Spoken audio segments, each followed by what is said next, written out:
સ્વાગત છે દોસ્તો ફરીથી એકવાર આપ સૌની પોતાની ચેનલ ખેડૂત ઓનલાઈન પોઈન્ટમાં। દોસ્તો આજની વિડીયોની અંદર હું આપ સૌને જણાવવાનો છું કે કોઈ પણ ખેતીની જમીન છે જેમાં અગાઉ વ્યવહારો થયેલા હોય છે કે ભાઈના નામેથી ભાઈના નામે જમીનો આવેલી હોય છે। એટલે કે દોસ્તો કેવી રીતનું મેં અગાઉના ઘણા વિડીયોની અંદર મારા કહી દીધું છે કે ભાઈ કોઈ પણ વ્યક્તિ જે ખેતીની જમીન ધારણ કરે છે અને તેને નવી ખેતીની જમીન ખરીદ કરવી છે અથવા તો પોતાની વડીલોપાર્જિત ખેતીની જમીન વેચવી છે તો તે ખેતીની જમીનની અંદર ઘણી બધી વાર વ્યવહારો થયેલા હોય છે કે અગાઉ જે ખેતીની જમીન છે તે તેમના મોટા ભાઈના નામે ચાલતી હતી। એટલે કે પહેલાના વ્યવહારો જે 2004 પહેલાના જે કોઈ પણ કમ્પ્યુટર રેકોર્ડ નહોતું ત્યારે જૂના જે વ્યવહારો થયેલા હતા કે ભાઈના નામેથી ભાઈના નામે ખેતીની જમીન આવેલી। દાખલા તરીકે મોટો ભાઈ છે તેમને તમામ જમીનોનો વહીવટ સોંપી દેવામાં આવતો હતો। ઘરના જે કોઈ પણ મોભી હોય જે વડીલ હોય તેઓએ એક જ દીકરાનું નામ દાખલ કર્યું હોય અથવા તો પ્રોમોલ્ગેશન વખતથી જ તે ગમે તે એક દીકરો છે તે આખી ખેતીની જમીનનો વહીવટ કરતો હોય છે મોટો દીકરો, તો તેમના એકના નામે તમામ જમીનો આપી દીધી હોય છે। પરંતુ તે ભાઈ છે તેમનો એકલાનો તે ખેતીની જમીનની અંદર હક હોતો નથી, તેમના નાના ભાઈ બહેનોનો પણ હક હોય છે। એટલે તે મોટા ભાઈ છે તે તેમના નાના ભાઈ બહેનના નામો દાખલ કરે છે વેચણીથી। હવે વેચણીથી દાખલ કરે ત્યાં મોટો પ્રોબ્લેમ આવે છે દોસ્તો।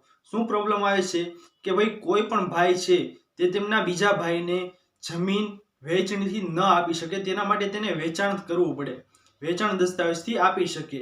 તો દોસ્તો હવે તે જ પ્રોબ્લેમ થાય છે તેની અંદર કે ભાઈ તે વેચણીથી આપી છે તેથી ખરેખર તે જન્મજાત ખેડૂત ખાતેદાર કહેવાય નહીં તેવું માનવામાં આવે છે દોસ્તો।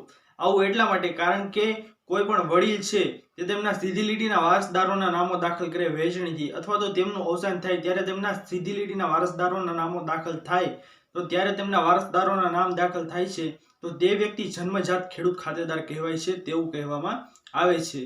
અને ભાઈના નામેથી ભાઈના નામે આવેલી જમીન છે દોસ્તો તેમાં તમારો તો કાંઈ પ્રોબ્લેમ નથી, તમારે તો કાંઈ પ્રશ્ન નથી, તે અગાઉ વ્યવહારો થયેલા છે પરંતુ તેવા વ્યવહારો છે તે હાલની તારીખની અંદર માન્ય રાખવામાં આવતા નથી દોસ્તો। પ્રમોલ્ગેશન તેને ચેક કરીએ આપણે ત્યારે તેવા વ્યવહારો નીકળે તો તે જમીન ટાઇટલ ક્લિયર નથી તેવું માનવામાં આવે છે।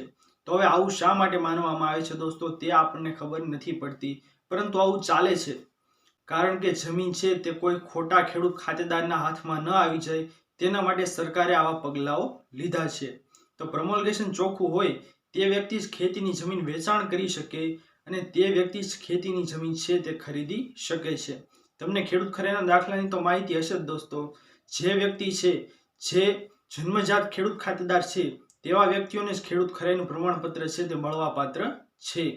પરંતુ દોસ્તો આપ સૌને હું જણાવી દઉં કે ભાઈના નામેથી ભાઈના નામે આવેલી ખેતીની જમીન છે તેવા વ્યવહારો કદાચ ચલાવતા નથી, ઘણી બધી જગ્યાએ ચલાવી લે છે અને ઘણા બધા વ્યક્તિઓ છે તે ખોટા દાખલા રજૂ કરી અને ખેતીની જમીનો છે તે લઈ લેતા હોય છે।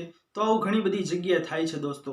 પરંતુ દોસ્તો હું આપ સૌને જણાવી દઉં કે તમારે જો કોઈ પણ ખેતીની જમીન ખરીદવી હોય તો તમે સીધી લીટીના વારસદાર તરીકે ચાલી આવતા હોવા જોઈએ। ભાઈના નામેથી ભાઈના નામે ખેતીની જમીન આવેલી હશે તો તમને ખેડૂત ખરાઈનું પ્રમાણપત્ર પણ મેળવવા પાત્ર નથી। તમારી જમીન છે જે બિનખેતી કરવી હોય તો તે જમીન બિનખેતી થઈ શકે નહીં। અને આવામાં દોસ્તો તમારે શું કરવાનું રહેશે, જો ભાઈના નામેથી ભાઈના નામે જમીન આવેલી હોય તો તમે સ્ટેમ્પ ડ્યુટી છે તે ભરવી પડશે। કલેક્ટર કચેરીની અંદર એક વિભાગ હોય છે દોસ્તો, શેનો વિભાગ? સ્ટેમ્પ ડ્યુટી વિભાગનો એક વિભાગ હોય છે। ત્યાં આપણે જે ખેતીની જમીનની અંદર અગાઉ ભાઈના નામેથી ભાઈના નામે જમીનના વ્યવહારો થયેલા હોય છે તે જમીનની સ્ટેમ્પ ડ્યુટી ભરવી પડે।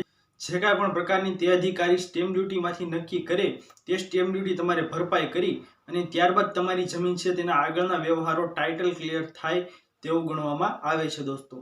તો આ તેની સિમ્પલ પ્રોસેસ છે કે તમારી જમીન છે તે ટાઇટલ ક્લિયર કરવા માટે શું કરવાનું રહેશે। તો આશા કરું છું દોસ્તો કે આપ સૌને આ વિડીયોના માધ્યમથી ખબર પડી ગઈ હશે કે પ્રમોલ્ગેશન ચોખ્ખું કોને કહેવાય, કે ભાઈ ભાઈના નામેથી ભાઈના નામે આવેલી જમીન તમારે ખરીદવી જોઈએ કે વેચાણ કરવી જોઈએ તો કેવી રીતના તે વ્યવહારો કરવાના રહેશે।